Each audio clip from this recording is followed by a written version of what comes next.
The following is an original Livin' podcast. Well, we're singing Sweet Home Alabama, but not for the reasons that you think, because NASCAR was in town at Talladega Super Speedway, and my God, it was first-time winners that swept the weekend. We've definitely kept our eyes on the ARCA race, even though we don't really talk about ARCA. We saw a first-time winner over there, and then a little bit after that, another first-time winner in Corey Day, and then another first-time winner in the Cup race the following day, which is Carson Hocevar. And Sly over here is out. I could tell you when we were watching the show behind the scenes, he was jumping up and down. He was like so absolutely just fired up that Carson Hocevar nabbed his first win. He was just as fired up as I was, and he was so happy. We're going to talk about all of that right here on the newest edition of Gamers Talk NASCAR. As always, I'm Elijah Leonard here with you, your host here for tonight. Wyatt is not here. He had some stuff come up for him last minute. Stapleton as well. He's currently doing some stuff with NR 2003. Go figure. But we do have Slifer over here, man. What's going on? How are you doing? I don't know about jumping for joy.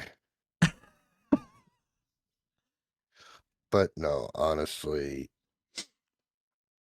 he has proven a lot. Granted, besides being in the middle of accidents, he has driven to the front in a lot of the races, you know.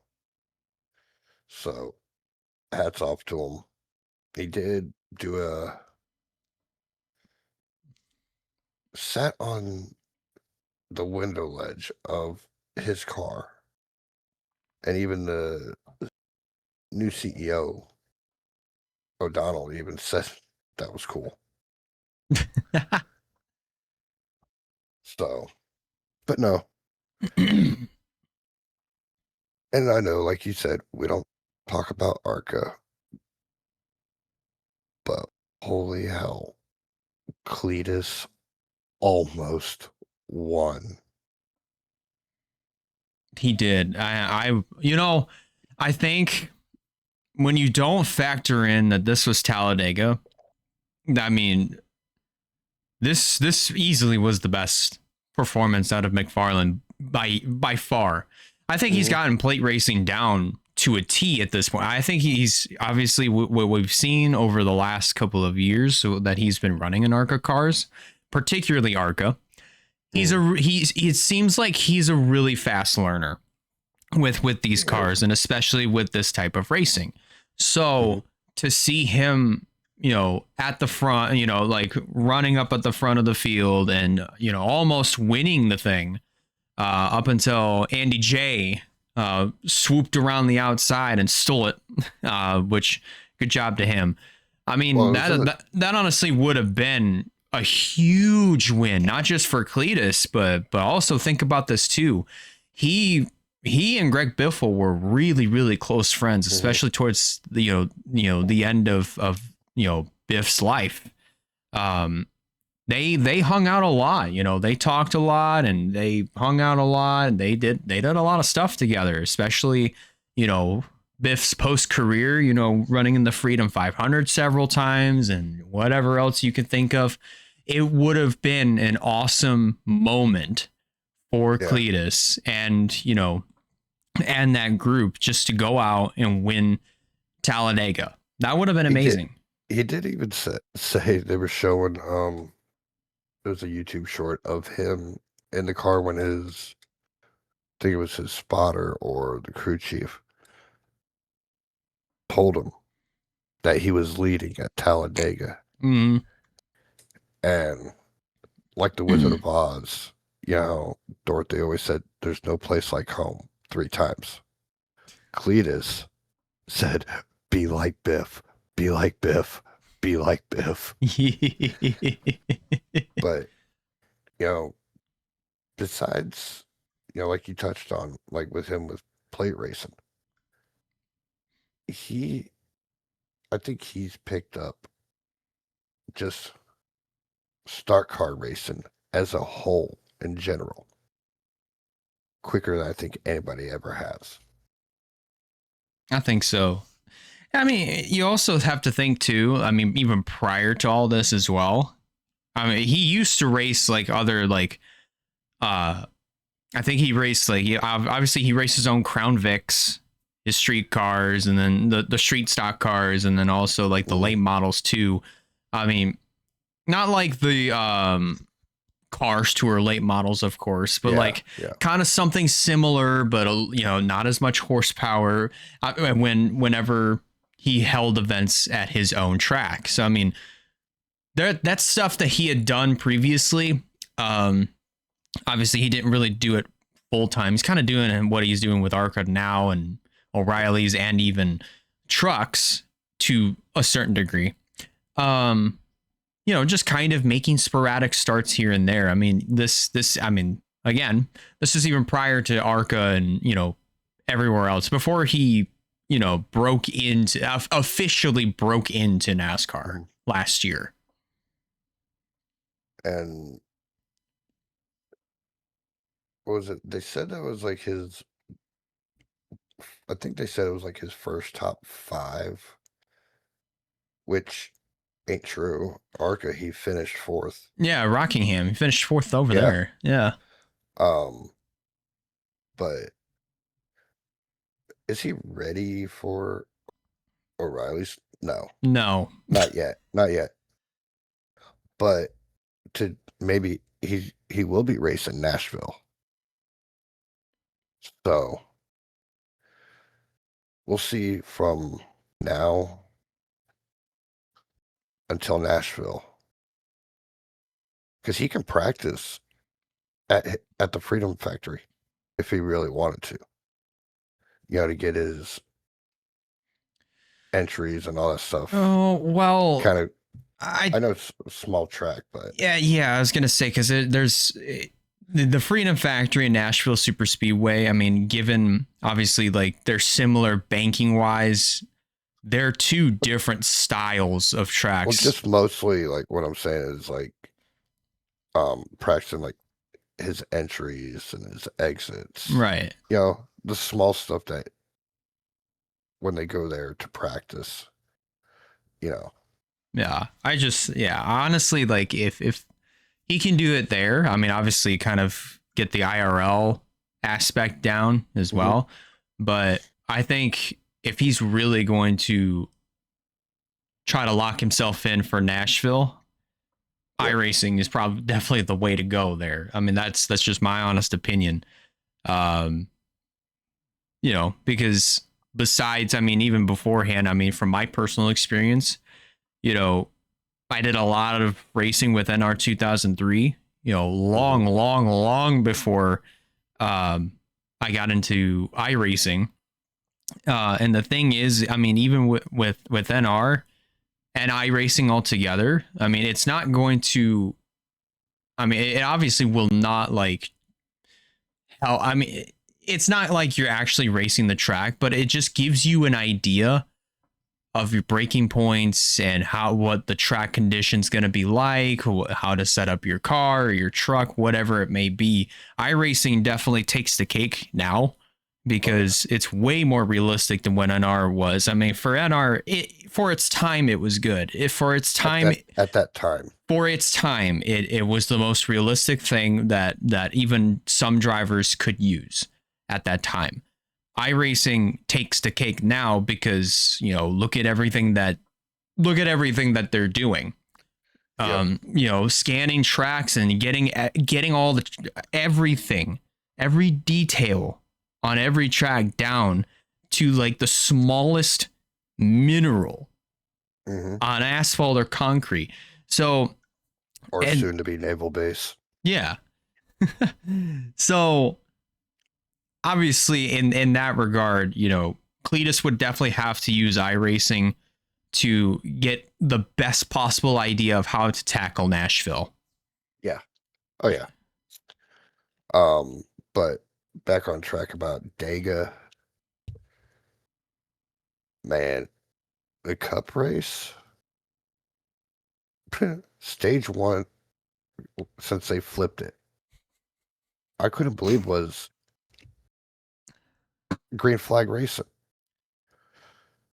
stage 2 and 3 looked like a destruction derby. I'll be honest. I think I liked it. Yeah, I definitely loved it a lot better than when the stages were flipped the other way around. Yeah, where the long one was the end. Yeah, where instead, they're not trying to save gas to make it to the finish. No, they're saving at the beginning, and the only flaw that I had to that, though, that there is to that, obviously it was caution free. That entire first stage was caution free. So that made it feel like the longest stage known to man. Because you're thinking, oh my God, please, can we get this stage done? So we get to the 45 sprint races, the 45 lapper sprint races now. Like, please. But by the time that we got into stages 2 and 3, that's when business really picked up. And I'm like, wow, holy, look at what we're seeing. A 26 car pile up heading into turn 3, which almost, if we got at least 10 more cars or everybody in that wreck, it would have been considered the huge one. And it kind of was to an extent. But it took out so many good cars in that race. And I hated it. It took out all 3 Penske cars. It took out Bubba Wallace, of course. It's just shocking especially everybody that was left. Cody Ware was another one. Mind you, he was nowhere near that wreck at all. I mean, he probably was in the middle of it at first, but he made it through. He was one of those that made it through. He was a part of the top 10 that entire day, all the way up until the very, very end. I mean, that's one driver that I was absolutely flabbergasted to see up front all day. Mm-hmm. But go ahead. So I believe that 26 car pileup was the second biggest accident at Talladega. Actually, no, third. Oh, what would have been number 1 or 2? Number 1 was a 31 car pileup during the 2002 Busch Series, now Xfinity, now O'Reilly. Oh yeah, that's right. This is the Cup Series. Yeah. The 2026 Geico 500 featured a massive 27 car incident and 28 cars crashed out. I don't know why they're saying that many, and then another spot said 26. So we'll just say the second biggest accident. Man, I remember that wreck in the Busch race way back when. Who was in that 2 car that flipped? I can't even remember. It was either Johnny Sauter or Scott. It was somebody. It might have been Scott Riggs. Somebody was in that 2 car that when it flipped, but that was the first thing that I recall. And then everybody got caught up in that accident. Actually, I could probably could look that up, but yeah, it's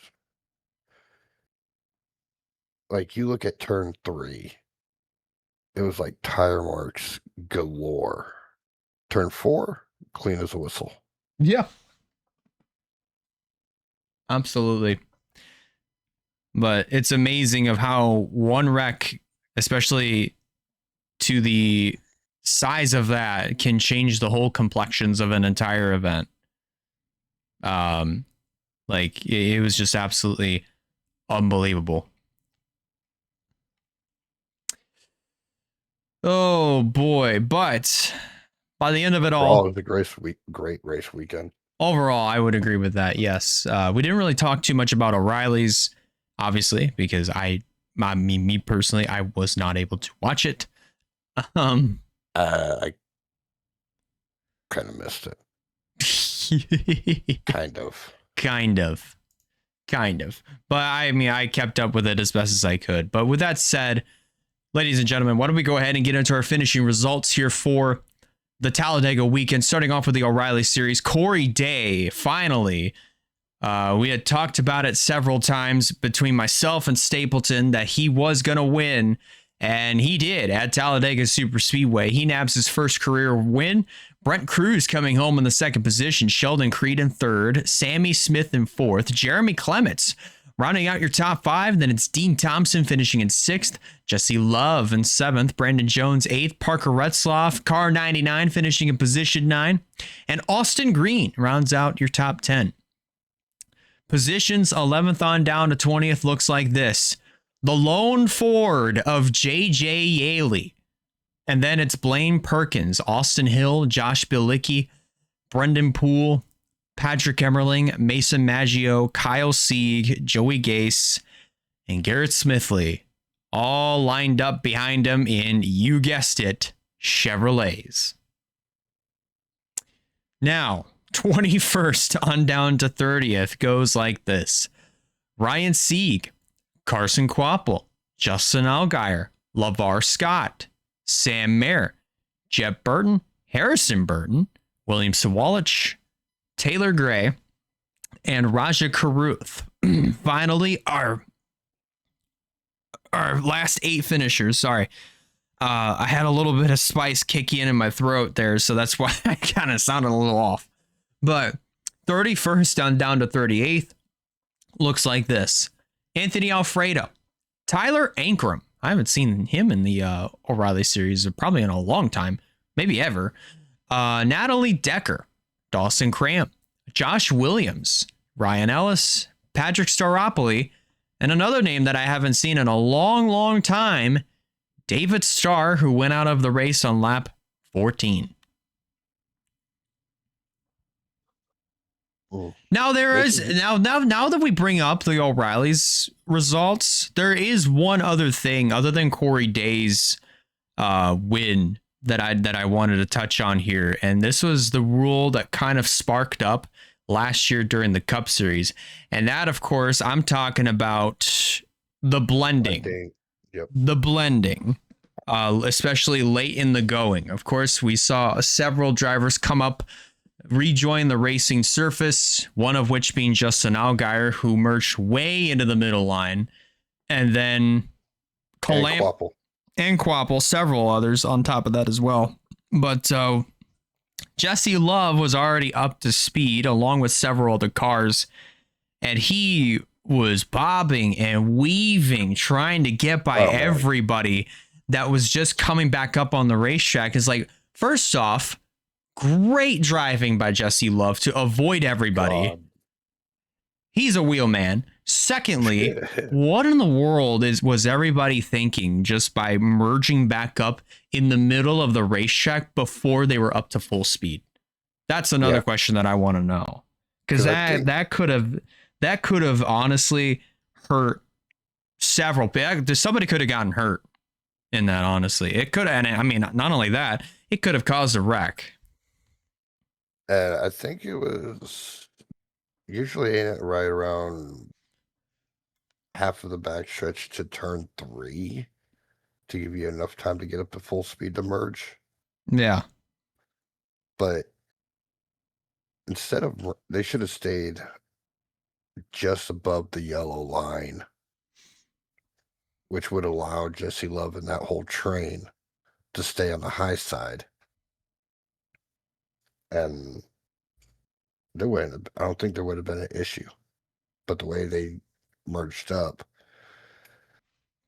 and the way Jesse Love drove it like he stole it, as the saying goes, you know, I don't know how he didn't spin out, to be honest.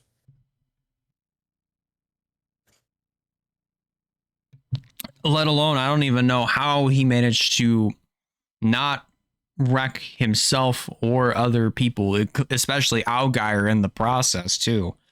Yeah, he came close, I think. Very, very, very close. But that was one thing I wanted to at least mention before we go on over to our Cup results, which I had brought that up to you about that. Yeah. Oh, but now to our Cup results, and Sly is absolutely just, he's going to love this first result that I'm going to bring up here because he Nope. he loves it. He loves it a lot. Carson Hocevar, my homeboy from Portage, Michigan, which is like not too far away from me. As he's wearing a Blaney hat. Yeah, because I'm also a Penske guy too, but I'm still going to root for my homeboy. He finally nabs his first career win in the Cup Series. We knew it would happen at some point. You got to give it to him. We knew it would happen at some point, and he finally got it. He finally got it. Chris Buescher comes home in the second position. Alex Bowman, not too bad here. I honestly thought he would have ditched Hocevar to try to win it for himself, but Bowman coming home in third. He looked pretty good. Chase Elliott finishing in fourth. Zane Smith rounds out your top five. Ricky Stenhouse Jr. finishing in sixth. Ross Chastain in seventh. Austin Cindric coming back to finish in the eighth position. Noah Gragson ninth. And Kyle Busch rounds out your top 10. We have not seen in the top 10 in quite some time. In a long time. Especially this year. Because RCR themselves, I mean, we've seen in qualifying. Oh, oh boy. Yeah, that will make you want to look the other way here. Positions 11th on down to 20th look like this. Todd Gilliland, Daniel Suarez, Ty Dillon, Tyler Reddick, after especially the damage that he sustained, not only in the huge one, but also a right front tire carcass coming off of his car, recovers to finish in 14th. Then it's Denny Hamlin finishing in the 15th position. AJ Allmendinger in car 16, finishing in position 16. Then it's Christopher Bell, Ryan Preece, Austin Dillon, and SVG, your top 20.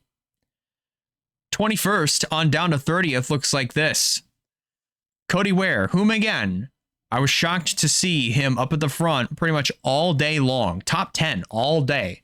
Up until the very, very end. He got caught up in the crash that happened on the trial ball on the last lap. Coming to the checkered flag. That relegated him back to a 21st place finish. Following behind him in this order are John Hunter Nemechek, Eric Jones, Daniel Dye, whom I believe was making his Cup debut this past weekend. I believe so. I think so too. We might have to look at Racing Reference to confirm that one. But Riley Herbst, Connor Zilic, Jesse Love, Chad Fincham, whom earlier in the event, he was actually leading laps, and he was putting on a good performance at the front of the field early in the going. And then Chase Briscoe and Joey Gase, that is your top 30. And then finally, positions 31st on down to 40th look like this. Brad Keselowski, then Michael McDowell. Those are the last two drivers that were running. And then the rest were out of the race. Josh Berry, Ty Gibbs, William Byron, Bubba Wallace, Ryan Blaney, Cole Custer, Joey Logano, and Kyle Larson, who went out of the race on lap 114, along with Logano, Custer, Blaney, and Bubba.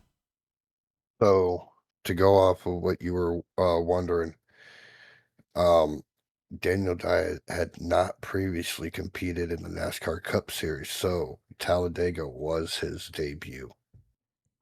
How about that? So. That's actually kind of wild of how it all just kind of worked out for him. But now, ladies and gentlemen, Wyatt's not here to do this segment, but you know who is? Me. You want to know who also has the points? Also me. So with that said, here is all the damn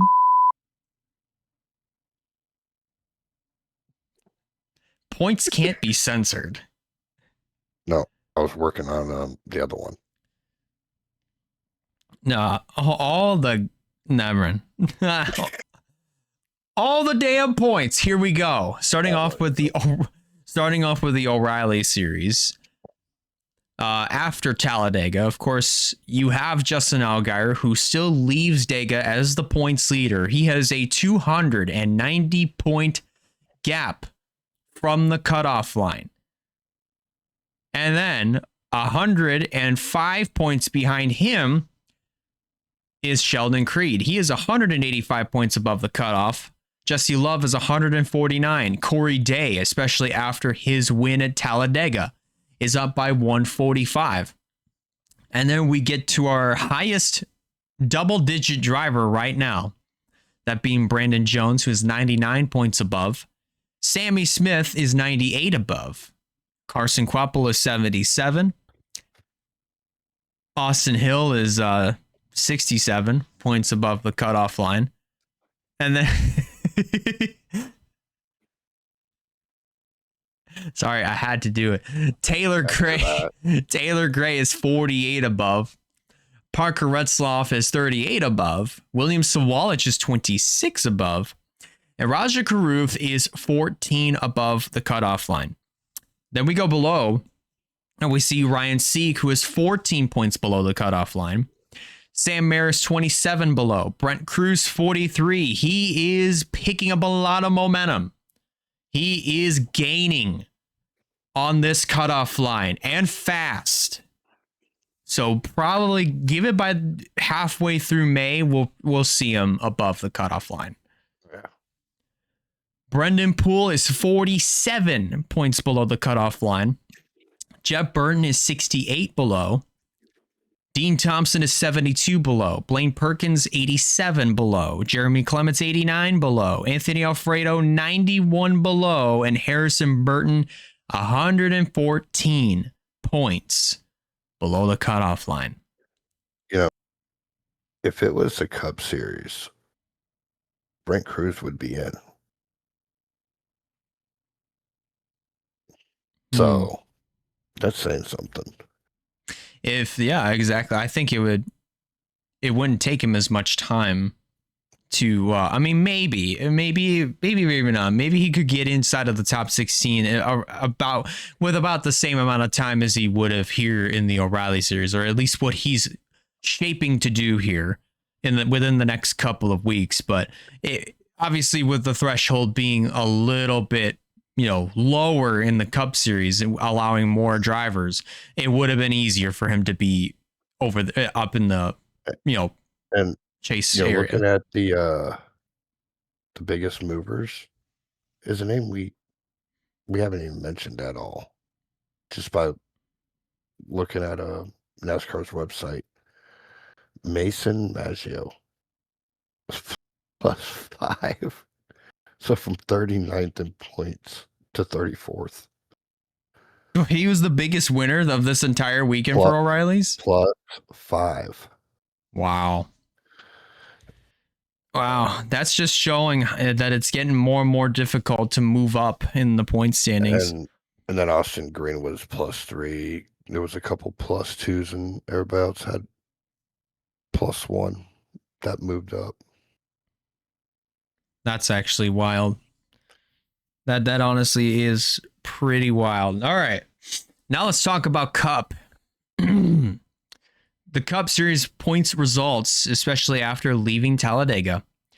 You have Tyler Reddick. He is 262 points above the cutoff line. Not as big of a gap as what Allgaier has, but still a good gap nonetheless. 110 points back from him is his boss, Denny Hamlin. He is 152 points above the cutoff line. Ryan Blaney is 122 above. Chase Elliott is 118 above. Ty Gibbs is 100 above. Kyle Larson, 93. Chris Buescher, 87. Carson Hocevar, after his win at Talladega, he is now 70 points above the cutoff line. Christopher Bell is 68 above. Brad Keselowski, surprisingly, still in this thing. He is 57 points above the cutoff line. William Byron is 55. Bubba Wallace is 54 points above.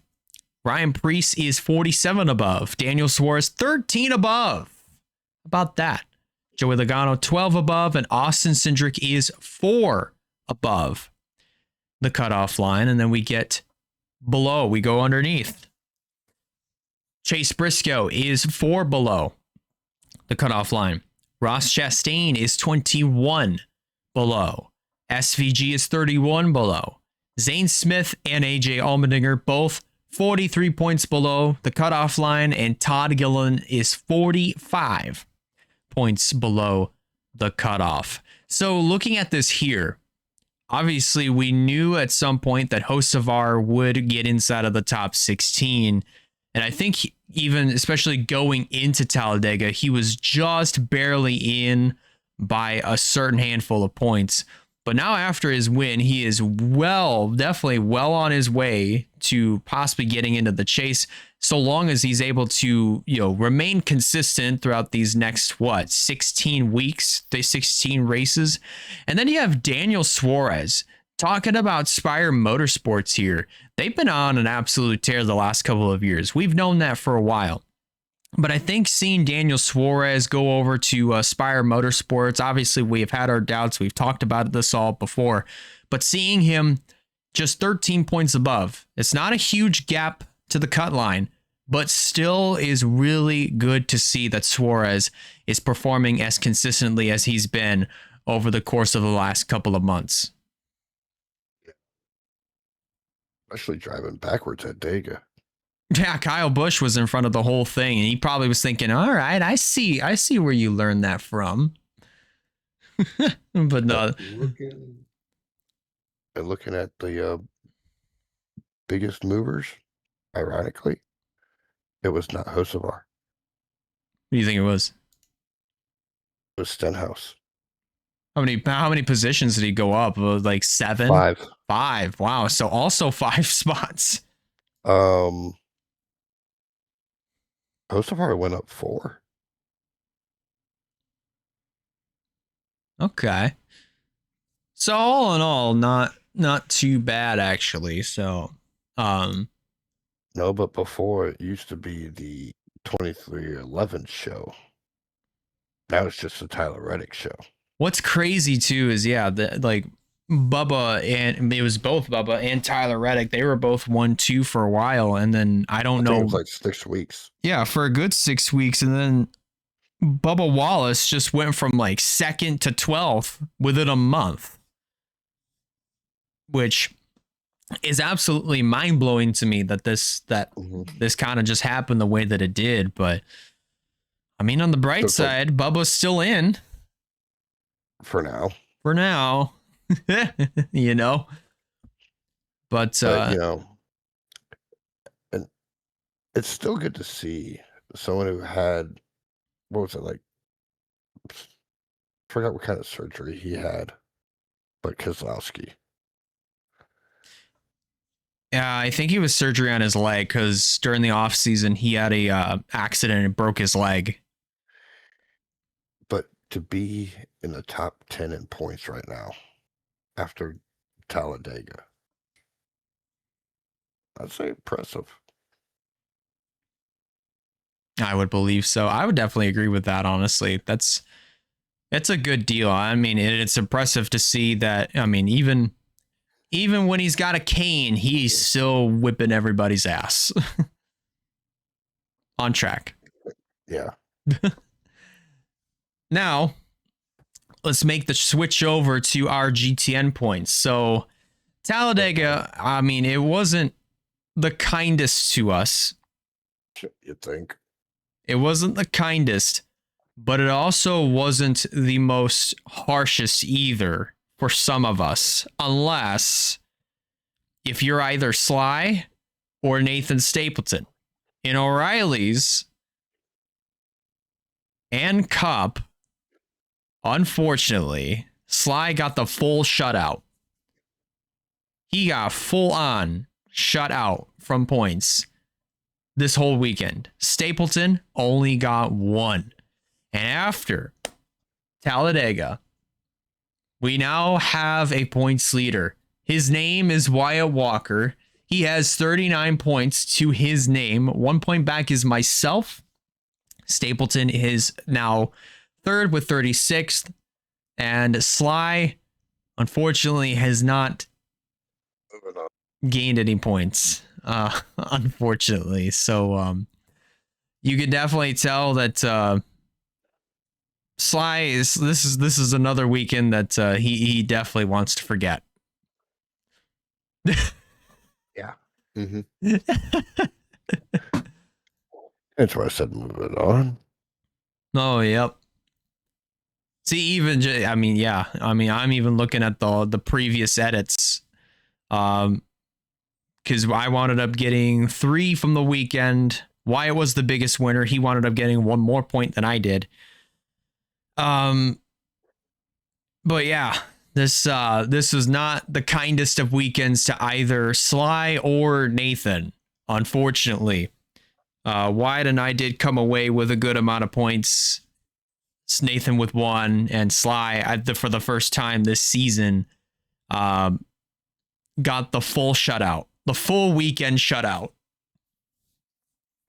Now, with that said, to turn that frown upside down for Sly, we might as well go ahead and conclude all the damn points.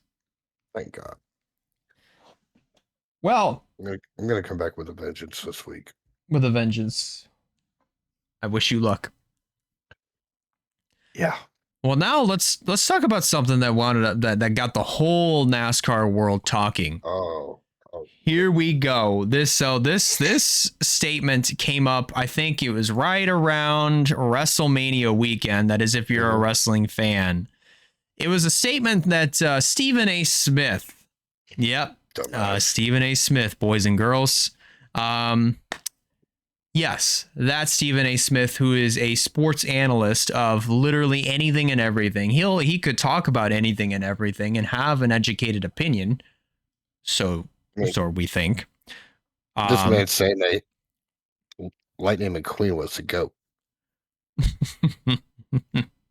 But yeah, we'll also turn around and say that, well, anybody could get in a car and drive at those speeds, even at 60 or 70 years old.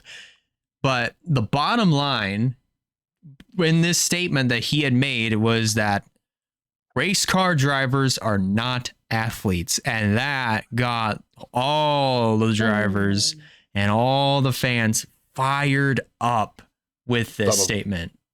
There was some actually that had said that I think one of them was William Byron. It's like, to a point, they are not. To a point. But, in my mind, when you're going about 180 miles an hour, this close from each other, it does take some skill. And like NFL players, they train. Baseball players, what do? Like in off seasons, they train, right? Same with NASCAR drivers. They still do train because they're in the cars, and it's like, about maybe well over 100 degrees inside the car. Almost 200. Yeah. I think one who was it that got pulled out of the car at Coda?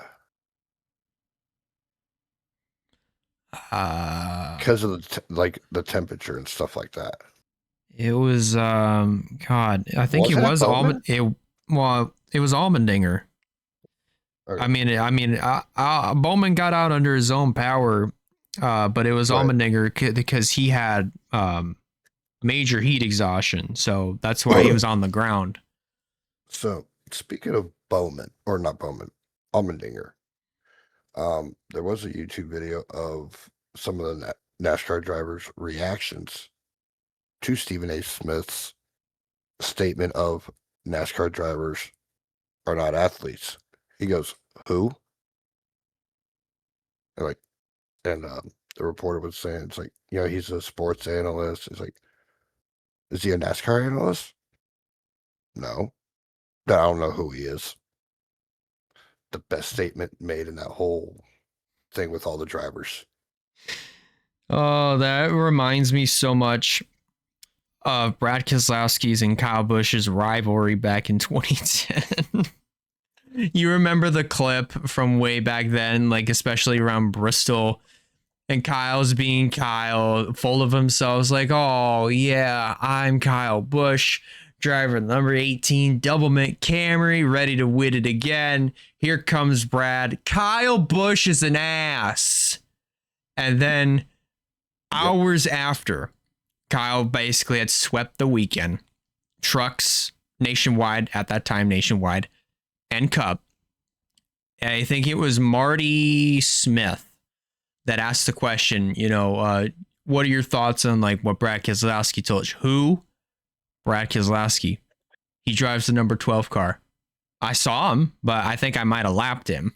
Yeah. So that's what that reminds me of.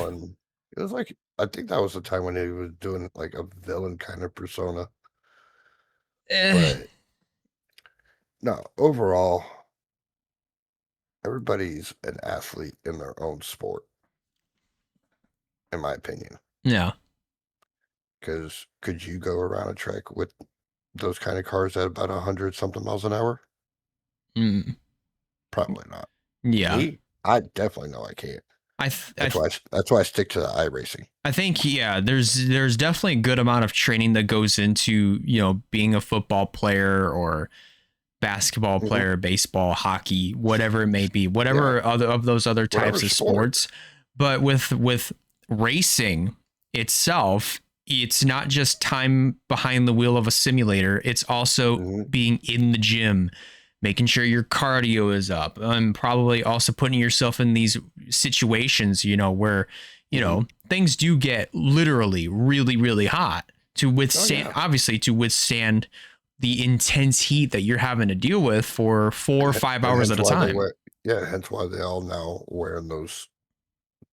I guess it's a cooling shirt. Yeah, it's a cool shirt. Call it. Yep. But they even said for him, it's like, won't you come on down? Ride around for a couple hours. You might change your mind. Because that's what I think. He should go down to Daytona, Talladega, Bristol, somewhere, and have, let's say, 6 cars. And they all obviously not intentionally wreck each other or anything, but drafting, passing, going at whatever speeds. I think he would change his mind after that. Yeah. I mean, there's always a possibility, but, But, another one, actually, I remember was saying that he was saying it to get attention. Well, if he did, he picked the wrong sport, Yeah, but even then, this is Stephen A. Smith. He is a very well-recognized analyst in the world of sports. I don't think he needs to do anything or say anything to get attention. He can just be himself, and people will talk. Oh, yeah. But, like I even told you behind the scenes of this, that he with the wrong sport. Yeah. Easily. Dude. Don't know what the hell you're thinking, man. Honestly, I think it would have went the same way. Like even, and I know this isn't a professional, wrestling podcast, but imagine if he said that about wrestling, saying that, oh, wrestling's fake. Oh, everything is scripted. Oh, everything's predetermined. Like, sure, there's the hardcore fans that know about the business that would understand, but also there's those that, are new to it. And they're going to be like, what? That's going to ruin the product for them. Well, obviously do the chair shots hurt? Gotcha. Yeah. But some of them, granted, gimmicked and everything else, but those things still hurt. Yeah. So, like I said, everyone's an athlete in their own sport. If it's professional wrestling, NFL, baseball, hockey, NASCAR, everyone's an athlete in their own sport.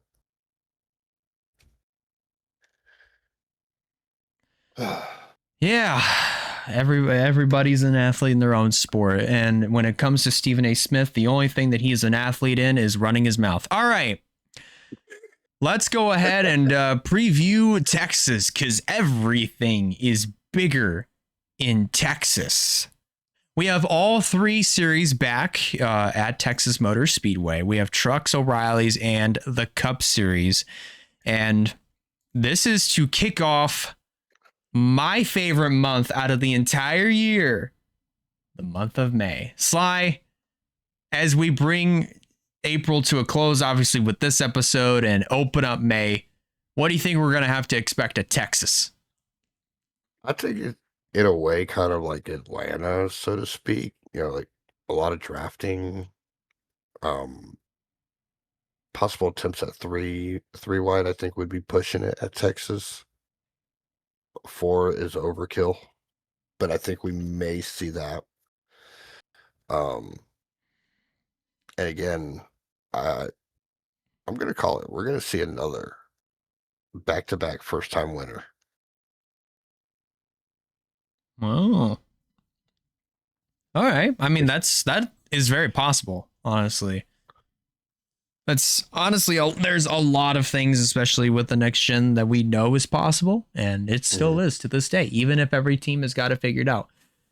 Oh my goodness. But with that said, ladies and gentlemen, let's go ahead and get on down to our predictions here. Now, for those that don't exactly know how we make our picks, here's how we make them. We give you a driver who we think is going to win. Pretty self-explanatory. The driver to stay away from is the driver that has been doing well the last couple of weeks, or we're just coming up to a track where they don't perform all that well at, whether statistically or in general. And the dark horse is the exact opposite. And to kick off, again, I mentioned this before, but I'm going to say it again. We're kicking off the month of May with in a big way at the Texas Motor Speedway. And this is going to be interesting. This is going to be fun. Yeah, especially when Stapleton didn't put his picks in. Well, we'll probably, if he doesn't get him in today, we'll probably put him in at the bottom of the screen. I'm sure Wyatt's got his in the doc section. He does. Okay. He does, actually. And we could start with those, or we can get into yours. Yeah, okay. I still got to look. All right. Well, with that said, let's go ahead and get into Wyatt's predictions here. And for Nathan Stapleton's predictions, if he doesn't get him in today, or, you know, which is fine, I'll put his picks down here at the bottom of the screen, or at least in the description of the YouTube side of Gamers Talk NASCAR, so you can see his picks down there. For Wyatt's predictions over here in the truck series, starting off with trucks, for his dark horse, he chose, actually, let me go ahead and look at the entry list real quick, see who's in the 25 for this week. It's Parker Kligerman. That's his dark horse for this week. His driver to stay away from, Ben Rhodes. And for his driver to win, he chose Caden Honeycutt. Very good, very solid predictions. I like this. Now, for the O'Reilly series, his dark horse is Ryan Sieg, the man that almost won the event back 2 years ago before getting edged out by Sam Mayer, unfortunately. His driver to stay away from is Dean Thompson. And his driver to win is the number 9, that being Carson Kvapil. Oh, that's right, because Zilich is number 1. Still don't like what they're doing with the ride situation at Junior Motorsports, but Junior, what are you thinking there? Now over to the Cup Series. For Wyatt's dark horse, he chose Carson Hocevar. For his driver to stay away from, Joey Logano. Wait, as his dark horse, Hocevar? As his dark horse. Okay. Logano is his driver to stay away from, and for his driver to win, that is Kyle Larson. All right. Now, I guess it's your turn. my turn. All right, so I'm gonna go a little bit different this time, but so my dark horse, I'm gonna give him one last shot. I think he's starting to get the hang of the trucks. I'll take Mini. Okay. Might stay away from.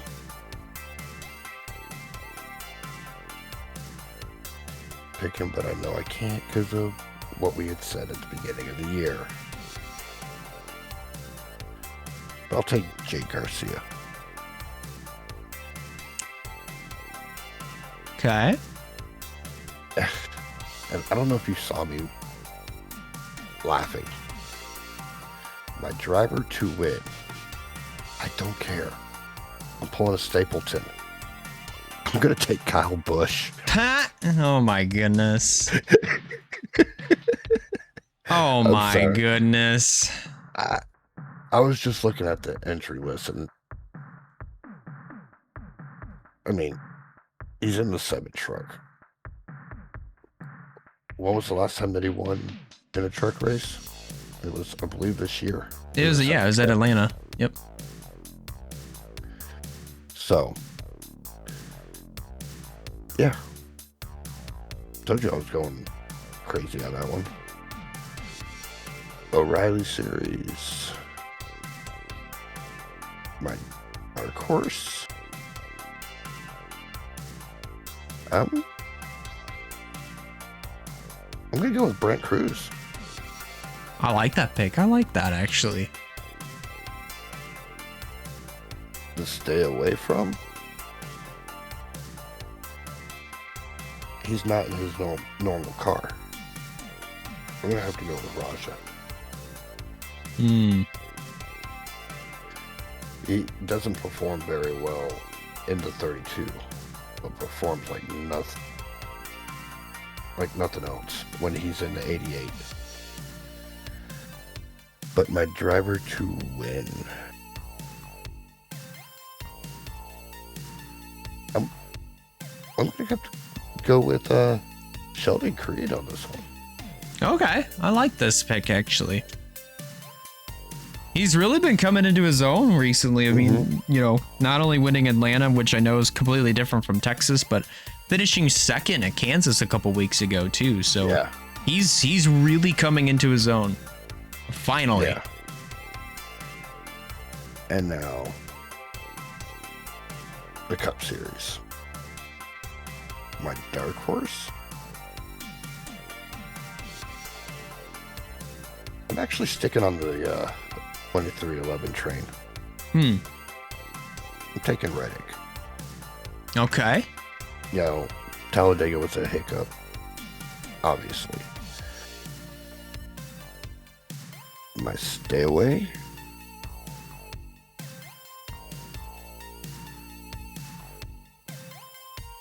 I hate to put him in this category. SVG. Yeah. But my driver to win.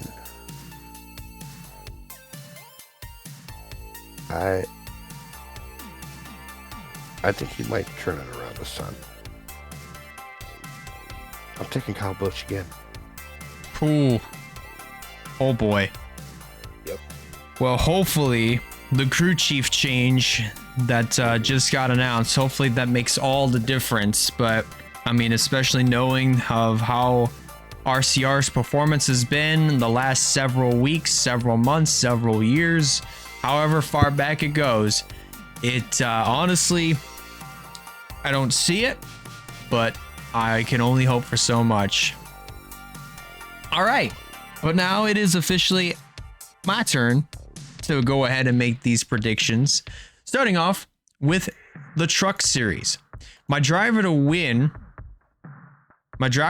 for this weekend, I think I'm definitely going to have to agree with Wyatt on this one. Caden Honeycutt is probably going to be your best candidate here as a potential race winner. he has come so close several times. I mean, even after, you know, while he was subbing for Stuart Friesen at the tail end of last year, all throughout, you know, the playoffs before we ditched that format. Thank God. I'm still going to say that. But Honeycutt, I mean, you know, with what he's been able to do at that point, you know, at the tail end of last year and what he's doing this year, now in Corey Haim's old truck, I think the recipe is there to see Corey Haim get his first win. Kenan Honeycutt, sorry. Corey Haim already has a lot more wins in the tank, so that. All right, driver to stay away from here.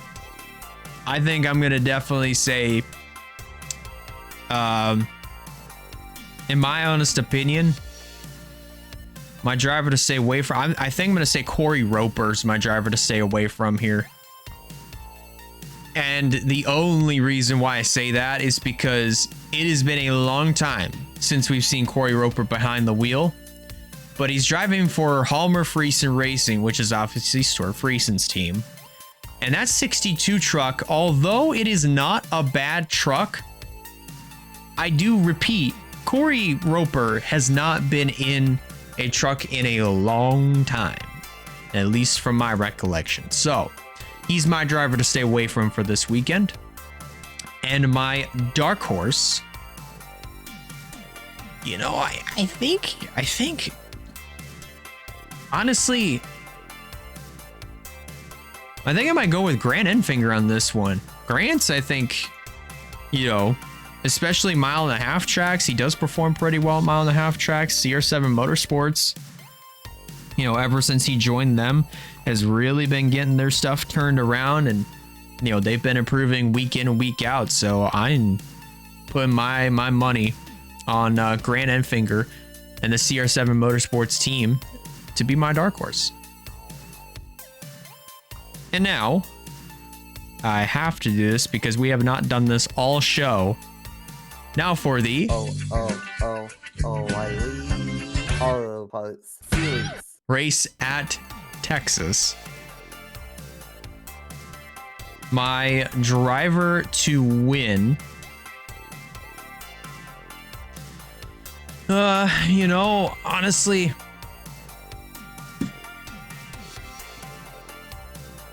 looking at it, I think there's a pretty good possibility that a junior motorsport, actually maybe I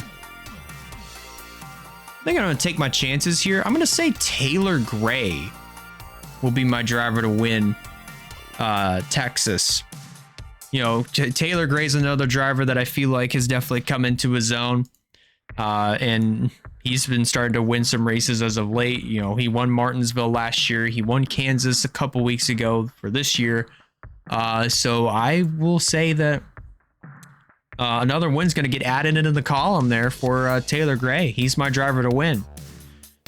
My driver to stay away from.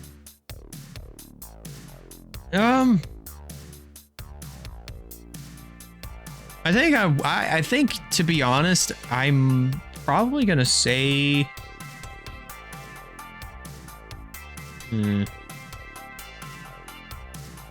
this is a tough one. I think I might say Harrison Burton's gonna be my driver to stay away from. You know, to be honest, I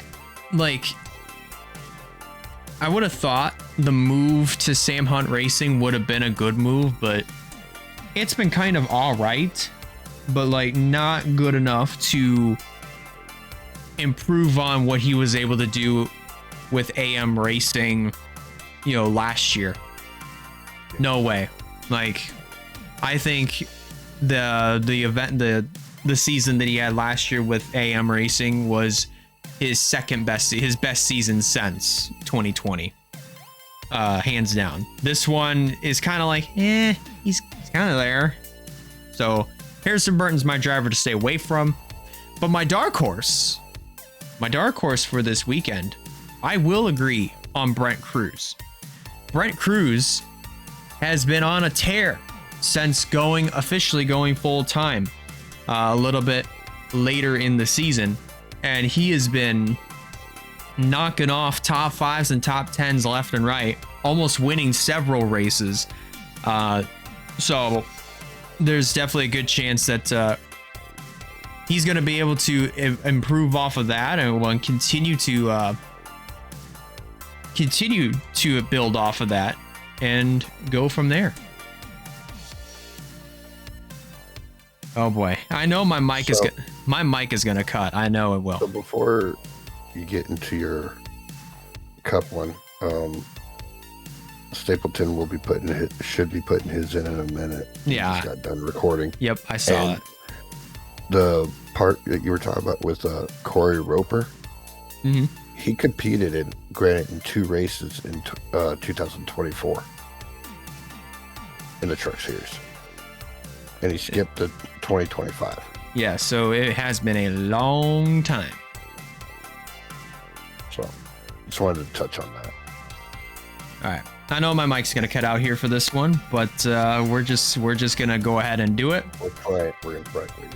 It's gonna cut out in Discord, but I know it won't cut out on the recording. It's time for the main event.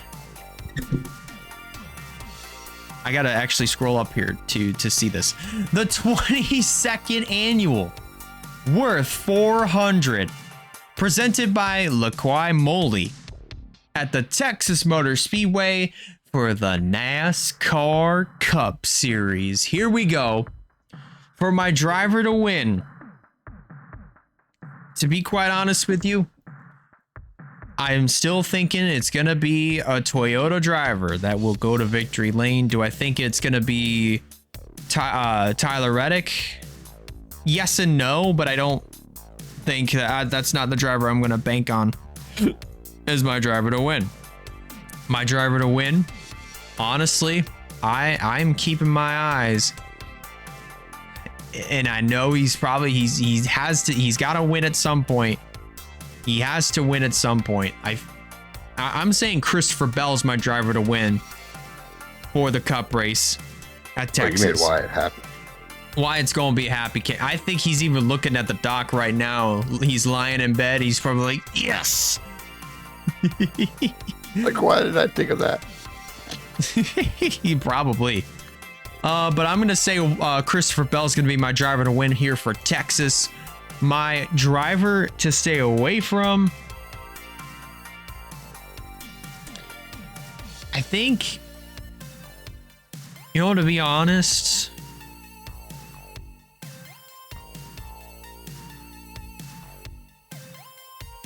this is going to be a little bit, I think I might go ahead and just say it. I'm going to say AJ Allmendinger is going to be my driver to stay away from here for this weekend.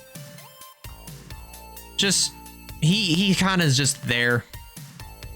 He's kind of like Harrison Burton in the O'Reilly series. He's just there. Just there.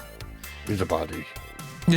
But my dark horse, you can already imagine where I'm going with my dark horse. I'm saying Tyler Reddick is going to be my dark horse. Do I still think he'll win? Yes, but, there's always a chance he might not and probably finish top 5, top 10. So we're on the same page on that one. Essentially, we gotta actually go on down the safe route here and just say Tyler Reddick's gonna be my dark horse. But all right, he still ain't put it in. He still didn't, which is okay. But alrighty, Sly. We've talked about everything that we've needed to talk about. We've reviewed Talladega. We've gone over our breaking story of Stephen A. Smith being an incredible gold medal Olympic athlete at running his mouth. And we've previewed Texas. So, one last question. Any final thoughts before we get the Texas weekend underway? Please, no more big accidents.